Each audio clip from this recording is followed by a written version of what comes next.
They're back. They're back. They're back. They're back. They're back. Hey, season 4 of All the Queen's Men. Let's go ahead and dive into episode number 1 of my scene by scene recap. Madam and concierge are on the telephone and they're basically drawing their lines in the sand and they're discussing where her father is. And he's letting her know that he's not the one that's holding him hostage. So she figures if it's not concierge, then it can only be one other person, which is Santiago. Concierge wished her luck and he offered his condolences for her father. And then they ended the call. Now, Big D is still arguing in the locker room over dime, right? Looks like Amp has been out there on the floor cutting up again. Now, Big D said that he's a lover and not a fighter and told Amp that he can F around and find out. He told Amp he's got one more time to come at him again. Dime tried to calm them down and she let them know that they were effing up everybody else's money. Then Blue stepped in and reminded Amp that he's come too far in his AA meetings to waste it on Big D. Then Big D, he tried to get the last word in by telling Amp to apologize, but we know how that went. Concierge told Santiago that he's got too much at risk. He's got too much business tied up and it's all in jeopardy, all because of him. But Santiago said it's all because of his mistress, Madam, that they're all going through this. Concierge reminded him that his marriage to Lotus was just a business arrangement and that's it, that's all. He told him that since he's already given him what he's needed, he's just going to pull back. He's going to step away a little bit. And Santiago said, no, you ain't. You can't do that in the middle of a war. He said that he won't be satisfied until Madam's lifeless body is hanging from a bridge in the middle of the city. Then in our next scene, Dime came out and she announced the men of Eden. Apparently the dance before this was a little bit mediocre, I guess, so she had to make it up to them. And the men came on out, they did their thing, and they had on a long fur coat. They look really good. And Doc, he just commands the stage, right? Doesn't it? Like, this is his playground, right? And Big D and Amp, they're still mean mugging each other, even on the stage. And Midnight is just too buff for any normal woman's sanity, right?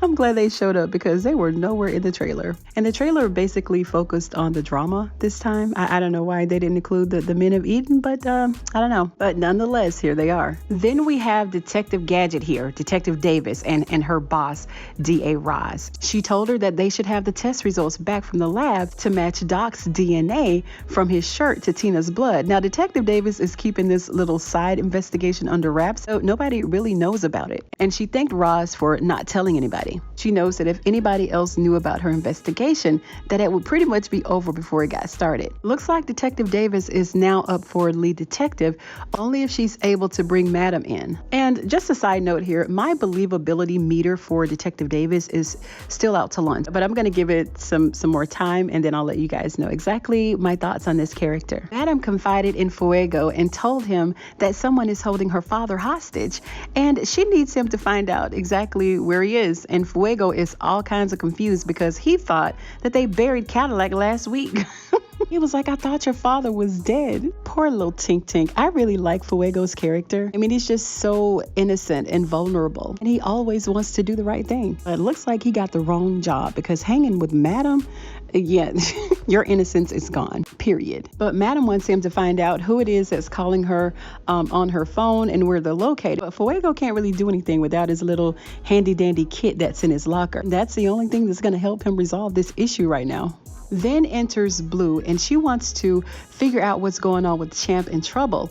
And Madam again explained the situation to Blue that her father is being held hostage. She told Blue to bring Trouble from the safe house and then she asked where Tommy was. Then we see Tommy out in the graveyard digging this man-made grave for someone who stole Madam's money. Then he was joined by this guy named Smoke who escaped from the mental house. Now, Smoke told him that he just had to play the game and that's how he got out. And now he's looking for a job because wherever he was working, I guess he was working inside the mental hospital, he was taken off the schedule for showing up to work late. So he drugged this poor soul out to this graveyard, I guess. He punched him and then he shot him. He said that it was just impulse, talking about his schedule just opened up now. And I guess he needs to look for a job. And Tommy said that he's got to see if Madam has an opening at the club. Now, clearly Tommy and Smoke, they go a long way back. So Smoke decided to help him dig his his hole. In our next scene, we see Miss Tandy out in the parking lot at Club Eden. Looks like she's waiting for Babyface, of course, and he thinks that she's there for some of the shlong dong, right? But she said, oh no, I can wait to get that when we get home. She's out in the parking lot because she said that she needs a gun, and she won't tell him why. She just told him that she needs one. She told him that she needed it tonight and that the gun cannot be traced. Now back to Fuego. He's pecking away at the computer to see if he can trace the call that Madam received about her father. Now Tommy came in and he confirmed that he took care of the little problem that she had. He told her that he saw Smoke and he was encouraging her to basically hire him. He said that Smoke would be instrumental in doing something diabolical to Santiago. Fuego said that the signal keeps bouncing because they're scrambling the signal, and he told Madam that it could take him a few days to pinpoint their location. And in the meantime, Babyface solicits Midnight to get a gun, and he couldn't pass up the opportunity to call him a killer because of the accident that happened with Miss Patty. He walked him over to his arsenal of weapons and pretty much told him to take his pick. He told him that if he did something stupid, to make sure that he wiped it clean. Then we cut to Concierge. He said that it's time to cut ties with Santiago and wants Madam to handle his lightweight to keep his hands clean. He said that he can kill two birds with the same stone. And at this time, we really don't know exactly who he's talking to. And then we're back to Fuego. I mean, he slick compliments the person who's in charge of scrambling the signals on their location. And he's still having issues with getting the location secured to one spot. And while she's fussing at Fuego, she gets a call from Slick Ass Cadillac. But of course, he's not alone. He's with Santiago. Now, Madam tried to convince him to take her life instead of her father's, since it's her that he really wants. But he assured her that her father will die in agony calling her name. And y'all, as he's talking to Madam, he cuts out Cadillac's eyeball, like from his head, while she's on FaceTime watching the entire thing. And she threatened to kill him, of course, and she's really upset at this point. My goodness. Big D turned in his tips for the night, and surprisingly, he really didn't hit on Dime this time. He just went on about his business. And Midnight tried to convince Doc to hang out with him and go and get some cooch. But Doc, he chose to go home instead. Now enters AA Amp, and he told Dime that part of his recovery is to make amends. So he apologized for his behavior in the locker room and for all the other things that he did in the past. And Dime is still playing hard to get, and she's not too eager to accept his apology either. Now, Amp let her know that he still cared for her, but that didn't faze Dime. She just took his money and he left. D.A. Roz got the results back from the lab, and it's confirmed that Tina's blood is actually on Doc's shirt, which gives her enough evidence to indict Madam. And now Detective Davis want to go out and have some drinks, and her boss wants to lay low right before she gets killed. But she said that Madam is the big fish and she has to go and celebrate, so they did. Doc is at home after the nightclub, so he decided to do his laundry, I guess, and noticed that the shirt that he had on the night that he killed Tina was missing. So he called Detective Davis. Then we cut to Madam and the gang trying to figure out where they were with her father, so she called Concierge. But he said even if he knew where they were, he wouldn't tell her because she killed his wife and his brother. And he told her that it wasn't her call to make. He feels like Madam owes him at this point, and he doesn't really have anything more to say to her until she's ready to repay her debt for killing his loved ones. So Fuego's handy dandy work finally paid off, and he picked up that Concierge was actually calling from Mexico. So Madam decided that they were going to go and pay them a visit. Babyface made it home to Tandy, right? And he gave her the piece that he got from Midnight. He assured her that it was clean and untraceable. Babyface wanted to know what she was going to do with the gun at first, but then he said, on second thought, never mind, don't worry about it, I don't want to know. The less he knows, the better. And this made Tandy very happy, and she wanted to thank Babyface with her mouth, literally, okay? Then we make it to Trouble, and she's trying to escape her hellhole, and she's yelling for help. Then we cut to Midnight and his female customer, and they're having a good old time when he got a call from Doc, and he told him about Detective Davis taking the t-shirt, and he told him that it had blood on it. He told him that if he can't find the shirt, he's going to have to tell Madam at some point, right? He got Doc off the phone, and then he finished up what he was doing in the first place.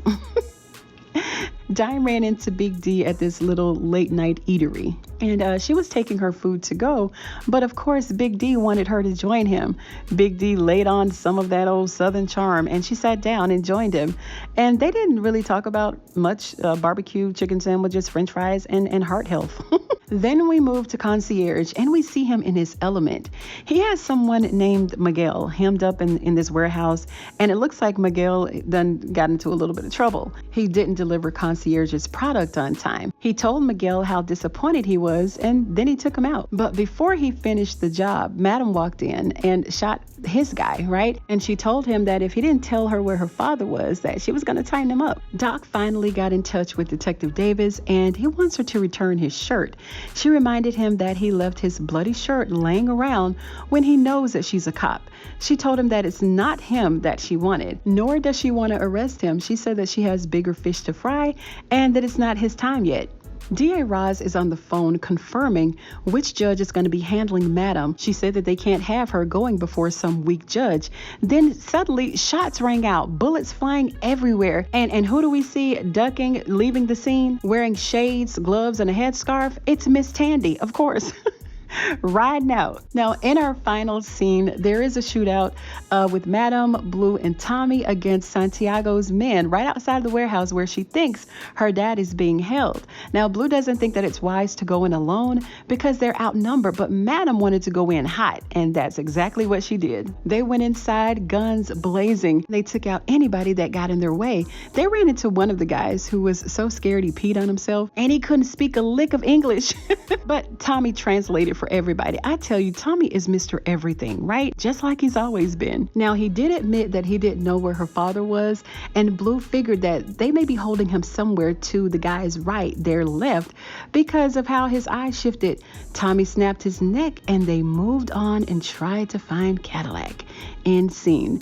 That's it for episode number 1, guys. Stay tuned for episode number 2. It'll be coming up a little later today or maybe tomorrow. Who knows? It's Thanksgiving Day. So happy Thanksgiving to you all. I might get a little too full today and not able to speak later. So just wait till tomorrow, okay? Thank you so much for joining me today, you guys. If you like this video, go ahead and give it a thumbs up. You know, I'd appreciate it. And if you're a fan of all the Queen's Men like I am, go ahead and sub to the channel for more videos just like this one. Thank you so much, you guys, and I'll see you on the next one.